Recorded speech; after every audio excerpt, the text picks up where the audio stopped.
my superhero assistant set me up with my mic real quick. I couldn't do that backflip with a mic, you know. Might have fallen out of my pocket, so let me just set myself up real quick. Thank you very much, sir. You know, this is a superhero-themed TEDx, right? You guys know that. I had to come in with my superhero moves like that, you know? I'm going to start by greeting you all by this sign, Namaste, and if there's enough time, I'll explain why. But I just want to start by defining what is a superhero. Anyone have an idea? Just shout it out. What do you think is a superhero? Come on, don't be shy. We got to get live. I know, it's Sunday morning, 10 o'clock. What's a superhero? Batman. Fights and justice. I like that. I agree with that. Oh, yeah, that's right. She knows already. You know, to me, a superhero is not some mythical, muscular figure that fights evil, you know, that after they kill the evil, they retreat back to some hideaway spot only to reemerge when you know, evil arises. No, you got to strip away the cape, strip away the cool names, strip away the fantasy, strip away the backflips. You know, at the end of the day, a superhero, what their mission is to protect the public, right? Their main mission is to combat any threat that comes upon humanity. A superhero's goal is to make sure that we all live a happy and prosperous life. You know, and I believe that we are all superheroes. So, Queen's University, TEDx, if you believe that you're a superhero, everyone watching online, please put up your fists like this if you think that you're a superhero. Oh, wow. All right. I'm in a room of superheroes. I think I got to switch my whole talk now. You guys already are convinced. We got a lot of work to do now. We're all superheroes. What are we going to do? No, but I did see a couple people in this room that didn't think that they're a superhero. My goal, and I think all the other superheroes' goals in this room, should be to make sure that everybody believes that they're a superhero. You know, it's beautiful for me to actually do this talk. It's a little bit cosmic. 3 months ago, right after we finished the Manifesto Festival, I was sitting in a park. I invited my girlfriend and her brother and a couple friends that I had from out of town, and we all sat in Trinity Bellwoods Park under this beautiful tree. And after about 3 hours, not a lot of them knew each other, you know, brother and sister I knew, but I was introducing a lot of people, and we were all sharing, what is our mission? What are we all working on right now? You know? And after about 3 hours, we came to realize that we are all superheroes. We actually named ourselves the Superhero Crew. And 2-3 weeks later, synchronicity has it that I get invited to do this TED Talks. So this talk is dedicated to my superhero crew, and I'm inviting all of you to join that crew. All right? And right now, that crew is out in Nepal. Amit is in Nepal. You know, my girlfriend's in Mrega. She's in Mumbai. We've got superheroes all over the world. Denisha, part of the crew, she's in Kingston, Jamaica right now. Debbie Young, who you'll see a photo of later, she's out in the UK performing. We're all on a mission. Our mission, our super crew mission, is to spread love by every means necessary. You know? So that's why I'm wearing my little, Care Bear style love. I'm projecting love out to everyone right now. But, you know, I think that everyone is a superhero, and I'm so happy to see that so many people recognize that. And the real essence of it is we need to discover our superhero ability. You got to discover it, right? And you got to look within. At the end of the day, all your secrets, all your superhero abilities are within. So I'm going to practice what I preach, start with myself. I'll tell you a little bit about my story. I grew up in Guelph, Ontario. I was 15 years old when I found out that I was a superhero. I was the yearbook photographer. I don't know why I took on that job. You know, I just took it on because it got me out of class and I got to take pictures of cool events and stuff like that. But the other thing that it did is it gave me access to an SLR. I was about to say a digital SLR. Actually, it was a film-based SLR, yes. 10 years ago, it was a film-based SLR. And I took that to Curacao on a trip. And I was traveling with my 3 sisters, you know, still learning the camera and hadn't really fallen in love with the camera or the tool of a camera, you know? But I was at Carnival. It just happened to be Carnival. I don't know if you guys know what Carnival is, but it's a huge parade, a huge celebration of culture in Curacao. So this is an island right on top of Venezuela for anyone that doesn't know. Such a beautiful feeling and a vibration that was going on. And, you know, I was standing behind the barrier right there, and I was taking pictures. I was clicking away, you know, shooting all these images, recognizing the beauty that was around me. And some instinct inside of me said, hop over this barrier and get up in that jam. So I hopped it, and I got right up in the mix. And at first, I was kind of like looking around, seeing if anyone was going to like ask me to get back over. But I was embraced. I was 15 years old, but people were passing me drinks. They were having a dance party. You know, people are swinging me around. I'm having a dance. And at the end of the day, what was happening was I was getting these very intimate, beautiful pictures. And I knew at that moment what I was doing was very important. Because all of the pictures that I was taking, I didn't see those back in my history books. You know, when I was studying history in high school.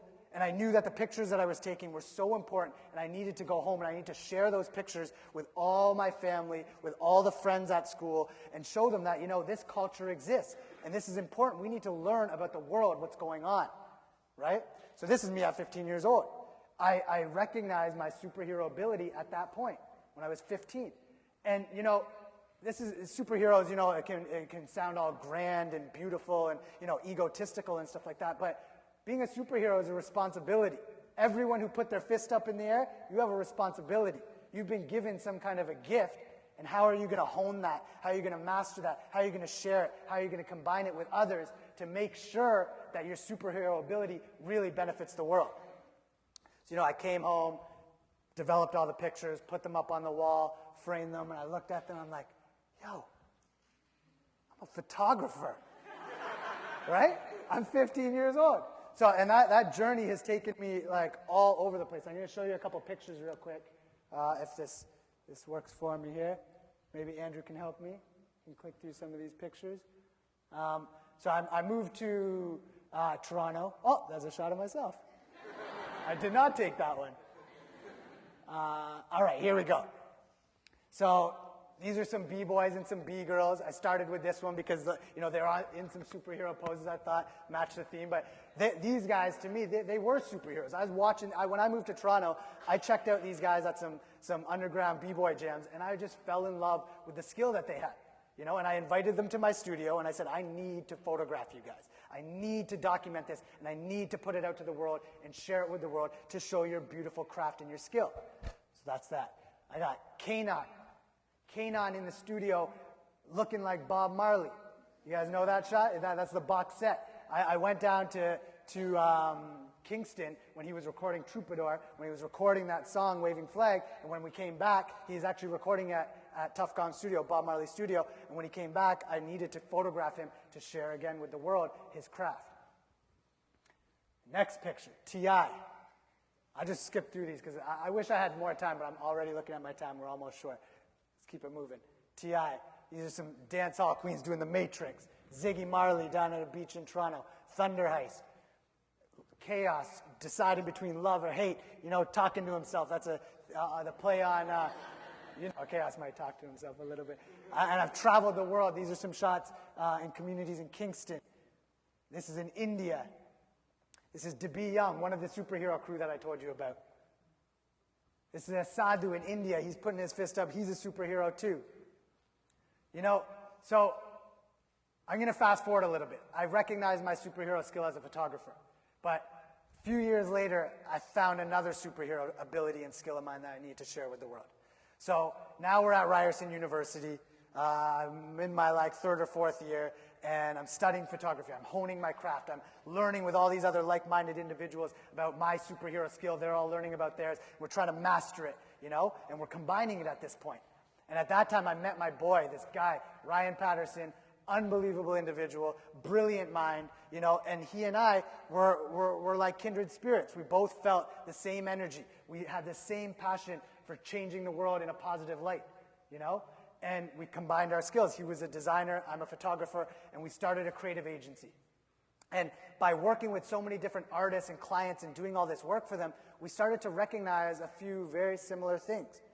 that there's so much amazing talent in Toronto, unbelievable talent in Toronto. I showed you all the pictures. Half those artists are from Toronto. You know, we knew that this talent needed to get a bigger platform.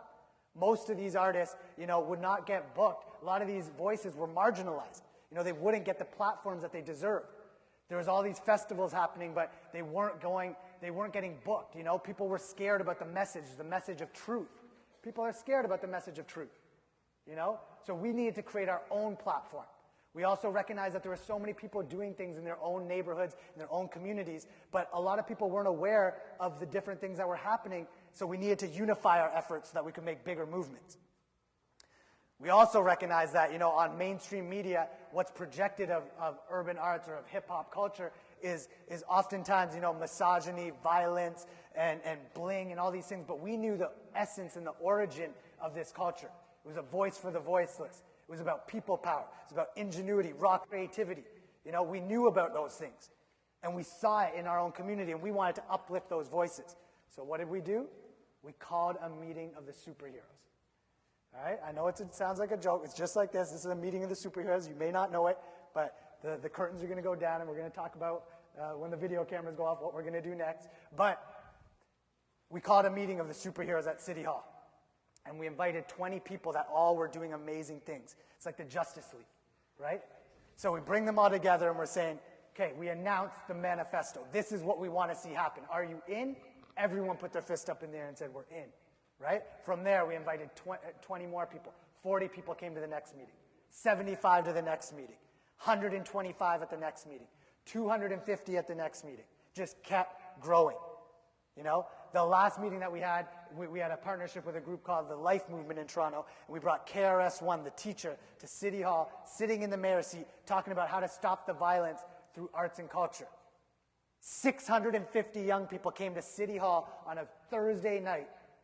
People that had never come to City Hall are being engaged with the political process, but are in City Hall thinking with their minds of what they want to see happen. Since that time, you know, these meetings were like the breeding ground for all of the ideas. We tried to act as a conduit for what the community was looking for. You know, we were bringing in, feeding in all these ideas, hearing so many different things. So we built a festival. That's the cornerstone thing that we did. That was the platform that we wanted to create. Last festival we just did, September 20th to the 26th in Toronto, across the city, started with Her Excellency, the Governor General, who's recognizing the work that we're doing, and ended with Black Thought from the legendary Roots crew.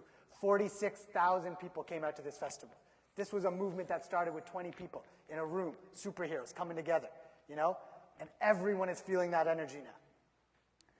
Let alone that, in those meetings, we're hearing all sorts of other things. Arts education programs are needed, so we're about to launch off an arts education program. People were talking about wanting more meetings, so we keep doing these town hall meetings, these gatherings. People were talking about, you know, we don't only want this space on a meeting once every quarter, we want that space all the time. We need a physical space. So we took a risk. Now we have a 4,000 square foot space in Parkdale, downtown Toronto, with our partner Schools Without Borders, and there's all sorts of groups. If you go there right now, actually it's Sunday, so if you go there tomorrow, 50 superheroes will be in the spot working and manifesting their dreams. We got plans to launch off an agency, a radio show on XM satellite radio. We've got all sorts of things on the go. One of the other things that we had the privilege of doing was a gathering of superheroes from across the Americas, young people that were making a difference in their communities through arts and culture. 50 delegates, one male, one female from every country in the Western Hemisphere, came down to Toronto and talked about how they could unify their efforts and how we could build a superhero movement across the Americas through arts and culture. Out of that, some of the delegates that came down were from Jamaica, and we've been building with them, and we just launched our first ever festival of article empowerment in Kingston, Jamaica, that just happened October 14th to the 17th. So this crew is building, it's massing, and it's mobilizing, and people are feeling this vision. So I know that my crew's superheroes. I know that we're all superheroes, but I know I still got a little bit convincing to do. So I'm going to show you some humans that I think that we can all agree upon that are superheroes. Because, you know, a superhero, human, I don't know, people still have issues with believing that. But I fully believe it. So, Andrew, let's kick it. We're going to go to our man, Bob Marley. We all agree? Superhero. This man took from parish, St. Anne Parish, 9 Mile, Jamaica, moved down to Trenchtown, moved and built his voice to be a global voice for the Rastafari community, as well as spreading love and uprising around the world. All right? Came from a hilltop in Jamaica. Anyone can be a superhero. Next, Rosa Parks. Rosa Parks' superhero ability was her dignity. You know, she stood up, actually. She sat down for her rights. You know what I mean? She sat down for her rights and for the rights of generations to follow. Next up, we got Mahatma Gandhi. You know, took what he learned from the British and used it against them. And showed the world that positive change can come from nonviolence. Superhero. We got to have a Canadian in there. David Suzuki, changing the world, making us recognize that the environment is important. Next up, this man, JR. He just won the TEDx prize. I encourage you all to check out this 2011. He just won the TEDx prize. This man is traveling all over the world and building community art projects, putting regular people up in their own community. So this is in Rio de Janeiro. He photographed the community and then put it up throughout the favela. And you look back and look at that image. You know, so I hope we agree that regular people can be superheroes. But those are people at global superhero recognition. I believe in those people, and there are so many more. I need 5 days to go over all the people that we all globally recognize as superheroes. But those aren't the ones that excite me. I'm excited about the everyday superhero. We got to start with our mothers. Think of it. No one in this room can deny the fact that they were carried for 9 months. None of you. So just respect that, and respect that your mothers are superheroes. You know? Let's think about the father who has to work 4 jobs to sustain his family and support his family. That person is a superhero. Let's think about the coconut man that has the ability to climb up a coconut tree, bring it down, chop it, and drink that nourishment. Can you do that? I wish I could do that. That's one of my life goals. But that man's a superhero. There are countless, countless examples of everyday superheroes. All right? And I'm only talking about humans right now. I'm going to take it one step further. I'm running out of time right now, but I'm going to take it one step further. We need to recognize the ability of our young people. Look at this youth, all right? She is a young person. She's walking, in this photograph in Bangladesh, she's walking her blind father who's walking his 2 blind friends, you know? So we all have the ability to be this young person. We just need to recognize in ourselves that we care about others and that we will do better for the community. But we're not the only ones. There's other species. Right now, this very moment, in this universe, in this world, can you throw up that image of the world? This image of the world, that's a superhero ability. Do you see what I just did? Threw up the world. The world, right now, we are part of this supreme hero. I can't even say superhero. We are part of a supreme hero. All right? Right now, at this very moment, while we are at Queen's University in Kingston, Ontario, while I am talking, there is a starfish that is breathing in the ocean. There's a cheetah that's running after its prey. There's a bird that's flying over the Himalayas right now. There's a flower that's about to open. There's a seed that has fallen from the ground that's about to reemerge as a plant. You know, we are connected to all of that energy, that supreme energy. And we need to recognize that that is a vital resource right there, what we have. You know, and us as human beings, we need to recognize that the vessel that we have is a superpower. I don't know if you guys all know this, but within this 18-minute talk, when I went over probably about a 20-minute talk now, we have all taken about 325 breaths. Our heart is all beated about 1,200 times. I timed myself last night, so that's how I know. But I don't know if you guys realize that. We're doing all of these processes all the time that we don't even recognize. And we might find out about this new species. You know, I found out last night about this fungus that's growing in Oregon that's actually the biggest species ever, bigger than a whale, you know. And I find out about that, and we think about this as some wondrous being, you know. But think about an alien species that looks at humans. You know, they must be like, wow, there's so many different humans, so many different kinds of humans. You know, each one of us has a different way of look, you know, a different way of dress. We can ride bikes, we can create technology, we can be speaking, you know. Anyone that looks at us would look at us as being a superhero. You know, we need to recognize ourselves as that superhero, and we need to recognize that our vessels, that we are wondrous beings. I want to end on this one quote. I really apologize for going so over time. But I think until we really adapt this and recognize this, we will be holding back our superhero ability. Our deepest fear is not that we are inadequate. Our deepest fear is that we are powerful beyond measure. Your playing small does not serve the world.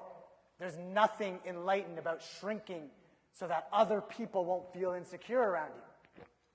We were born to make manifest the glory of the God that is within us. You notice that I said within us, not external, that is within us, and that we are all part of it. That wasn't part of the quote. It's not just in some of us, it is in everyone. And as we let our own light shine, we unconsciously give other people permission to do the same. As we are liberated from our own fear, our presence automatically liberates others. And right now, this is the time of the most urgency. We need superheroes. We need 7 billion, 8 billion superheroes right now. We are facing major challenges in our world. We've got extreme poverty, famine, climate change, violence, wars. We all need to realize that we are superheroes, come together, and change the world. So I ask you, Queen's University, now that you know that you're all superheroes, how are you going to change the world? Respect. Thank you very much. Peace.